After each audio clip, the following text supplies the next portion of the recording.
The Third Age of Middle-earth was a time of twilight for the elves. The once glorious realms of the Eldar, Lindon, Rivendell, and Lothlórien stood as the last bastions of their fading power. The rings of power, crafted in the fires of a region long ago, had sustained their beauty and grace, but now, with the One Ring found, the doom of the elves drew near. Sauron's shadow stretched across the land, and the elves knew their time in Middle-earth was ending.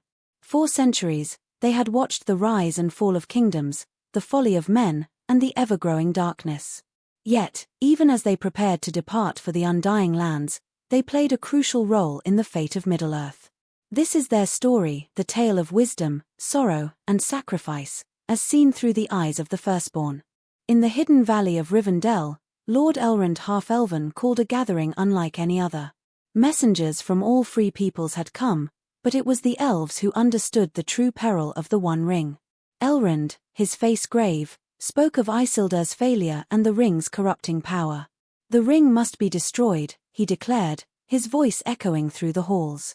But the road to Mount Doom is perilous, and Sauron's forces grow stronger by the day. Among the attendees, Glorfindel, the mighty elf lord who had once faced a Balrog, stood in silent agreement. Yet even he, with his ancient power, knew that the elves could not openly challenge Sauron again. Their strength had waned, and their fate was tied to the courage of others. Legolas, Prince of Mirkwood, stepped forward. "I will represent my father, Thranduil, in this quest," he said. "The woodland realm may be besieged by shadow, but we will not abandon Middle-earth in its darkest hour." And so, the Fellowship was formed, a union of races, with the elves playing their part, though their time was ending. As the Fellowship journeyed through the wilds, Legolas served as their guide, his keen eyes spotting dangers long before the others. When they reached the gates of Moria, he sensed the dread within. "This is a place of death," he murmured, but Gandalf insisted they press on. The loss of Gandalf in Khazad-dûm weighed heavily on them all, but for Legolas, it was a grim reminder of the ancient war between elves and the Balrogs. "Now falls the last of the Istari," he said, his voice heavy with sorrow. "Yet our quest must continue." Exhausted and grieving, the Fellowship stumbled into the golden wood of Lothlórien. Here, time seemed to stand still, and the air was filled with the song of the Galadrim. Galadriel, the Lady of Lothlórien, greeted them with both warmth and sorrow. She, perhaps more than any other, understood the weight of the One Ring. When Frodo offered it to her, her eyes blazed with a terrible light. "In place of a Dark Lord, you would have a queen," she whispered, her voice trembling with temptation. But then, with a sigh, she mastered herself. "I pass the test. I will diminish, and go into the west, and remain Galadriel."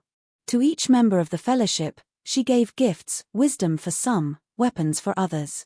To Legolas, she granted a bow of the Galadrim, and a warning: "The sea longing will come upon you, for the doom of the elves is near." While the Fellowship pressed on, the elves of Mirkwood fought their own battles. Thranduil's kingdom was under siege by Sauron's forces, and though they fought valiantly, the shadow grew ever deeper. When news came of Sauron's fall, Thranduil stood atop his palace, gazing eastward. "The age of men has begun," he said softly, "and our time here is done." With the One Ring destroyed, the elves knew their time in Middle-earth was at an end. One by one, they boarded the white ships at the Grey Havens. Elrond, Galadriel, and even Legolas, who had once vowed never to leave, felt the call of the undying lands. As the ship sailed into the sunset, the last of the Eldar looked back one final time. The forests they had loved, the kingdoms they had built, would now pass into legend. And so, with hearts both heavy and hopeful, the elves departed, their song fading into the mist.